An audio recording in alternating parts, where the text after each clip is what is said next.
Manuel I Komnenos was a Byzantine emperor of the 12th century, who reigned over a crucial turning point in the history of Byzantium and the Mediterranean. Eager to restore his empire to its past glories as the superpower of the Mediterranean world, Manuel pursued an energetic and ambitious foreign policy. In the process he made alliances with the Pope and the resurgent West. He invaded the Norman kingdom of Sicily, although unsuccessfully. The passage of the potentially dangerous Second Crusade was adroitly managed through his empire. Manuel established a Byzantine protectorate over the Crusader states of Outremer. Manuel reshaped the political maps of the Balkans in the eastern Mediterranean, placing the kingdoms of Hungary and Outremer under Byzantine hegemony and campaigning aggressively against his neighbors both in the west and in the east. However, towards the end of his reign, Manuel's achievements in the east were compromised by a serious defeat at Myriokephalon, which in large part resulted from his arrogance in attacking a well-defended Seljuk position. Although the Byzantines recovered and Manuel concluded an advantageous peace with Sultan Kilij Arslan II, Myriokephalon proved to be the final, unsuccessful effort by the empire to recover the interior of Anatolia from the Turks. Called Homegus by the Greeks, Manuel is known to have inspired intense loyalty in those who served him. He also appears as the hero of a history written by his secretary, John Kinnamos, in which every virtue is attributed to him. Manuel, who was influenced by his contact with Western Crusaders, enjoyed the reputation of the most blessed emperor of Constantinople, in parts of the Latin world as well. Modern historians, however, have been less enthusiastic about him. Some of them assert that the great power he wielded was not his own personal achievement, but that of the dynasty he represented. They also argue that, since Byzantine imperial power declined catastrophically after Manuel's death, it is only natural to look for the causes of this decline in his reign. Accession to the throne. Manuel Komnenos was the fourth son of John II Komnenos and Peer Oscar of Hungary, so it seemed very unlikely that he would succeed his father. His maternal grandfather was St. Ladislaus. Having distinguished himself in his father's war against the Seljuk Turks, in 1143 Manuel was chosen as his successor by John, in preference to his elder surviving brother Isaac. After John died on 8 April 1143, his son, Manuel, was acclaimed emperor by the armies, yet his succession was by no means assured. At his father's deathbed in the wilds of Cilicia far from Constantinople, he recognized that it was vital he should return to the capital as soon as possible. He still had to take care of his father's funeral, and tradition demanded he organize the foundation of a monastery on the spot where his father died. Swiftly, he dispatched the Megas Domestikos John Axouch ahead of him, with orders to arrest his most dangerous potential rival, his brother Isaac, who was living in the Great Palace with instant access to the imperial treasure and regalia. Axouch arrived in the capital even before news of the emperor's death had reached it. He quickly secured the loyalty of the city, and when Manuel entered the capital in August 1143, he was crowned by the new patriarch, Michael Korkoa. A few days later, with nothing more to fear as his position as emperor was now secured, Manuel ordered the release of Isaac. Then he ordered 2 golden pieces to be given to every householder in Constantinople and £200 of gold to be given to the Byzantine Church. The empire that Manuel inherited from his father had undergone great changes since its foundation by Constantine, 8 centuries before. In the time of his predecessor Justinian I, parts of the former Western Roman Empire had been recovered, including Italy, Africa, and part of Spain. However, the empire had diminished greatly following this. The most obvious change had occurred in the 7th century. The soldiers of Islam had taken Egypt, Palestine and much of Syria away from the empire irrevocably.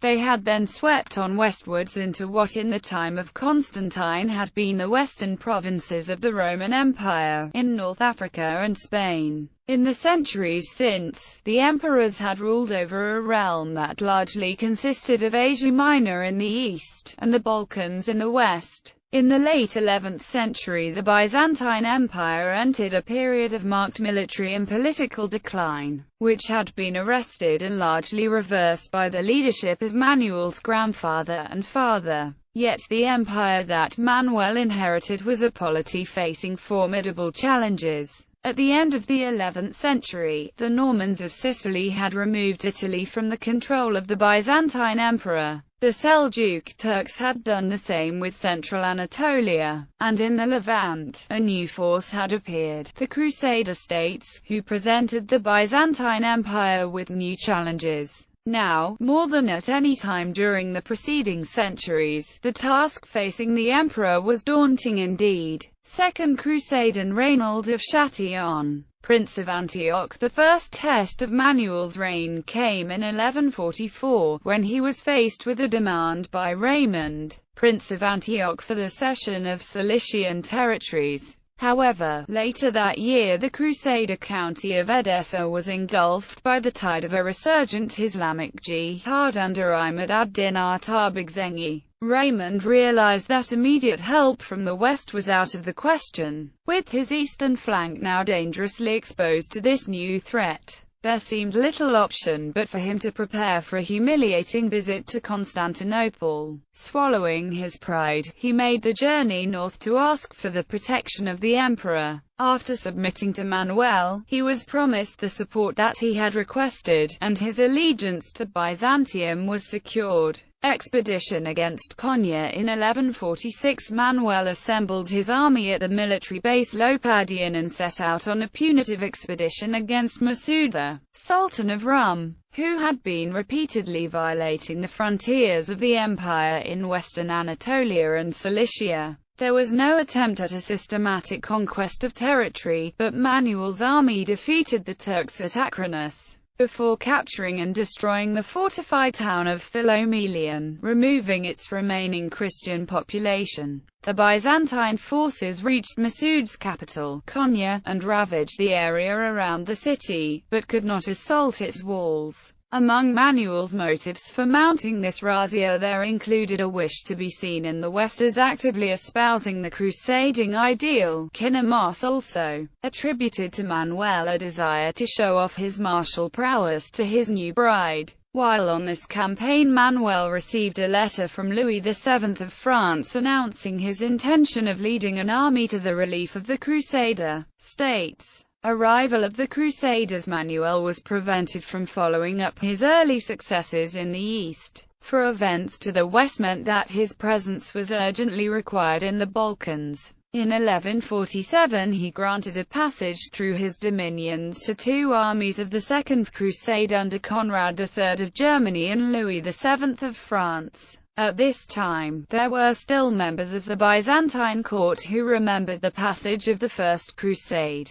a defining event in the collective memory of the age that had fascinated Manuel's aunt, Anna Komnena. Many Byzantines feared the crusade, a view endorsed by the numerous acts of vandalism and theft practiced by the unruly armies as they marched through Byzantine territory. Byzantine troops followed the Crusaders, attempting to police their behavior, and further troops were assembled in Constantinople, ready to defend the capital against any acts of aggression. This cautious approach was well advised, but still the numerous incidents of covert and open hostility between the Franks and the Greeks on their line of march, for which it seems both sides were to blame, precipitated conflict between Manuel and his guests. Manuel took the precaution, which his grandfather had not taken, of making repairs to the city walls, and he pressed the two kings for guarantees concerning the security of his territories.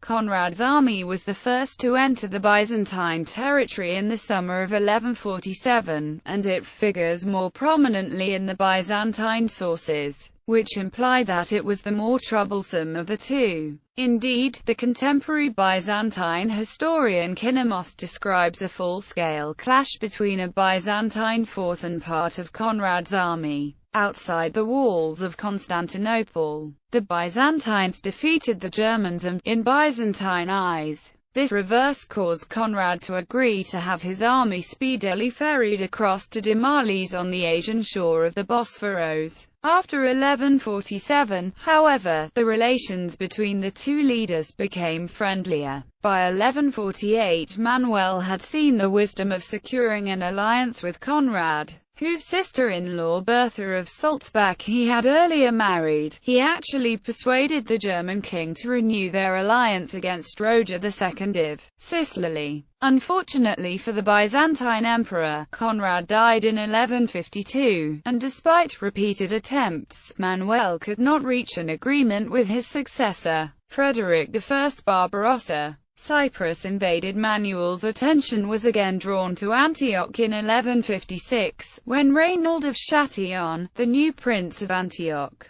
claimed that the Byzantine emperor had reneged on his promise to pay him a sum of money and vowed to attack the Byzantine province of Cyprus. Reinald arrested the governor of the island, John Komnenos, who was a nephew of Manuel, and the general Michael Brannus. The Latin historian William of Tyre deplored this act of war against fellow Christians and described the atrocities committed by Reinald's men in considerable detail. Having ransacked the island and plundered all its wealth, Reinald's army mutilated the survivors before forcing them to buy back their flocks at exorbitant prices with what little they had left. Thus enriched with enough booty to make Antioch wealthy for years, the invaders boarded their ships and set sail for home. Reinald also sent some of the mutilated hostages to Constantinople as a vivid demonstration of his disobedience and his contempt for the Byzantine emperor. Manuel responded to this outrage in a characteristically energetic way. In the winter of 1158–59,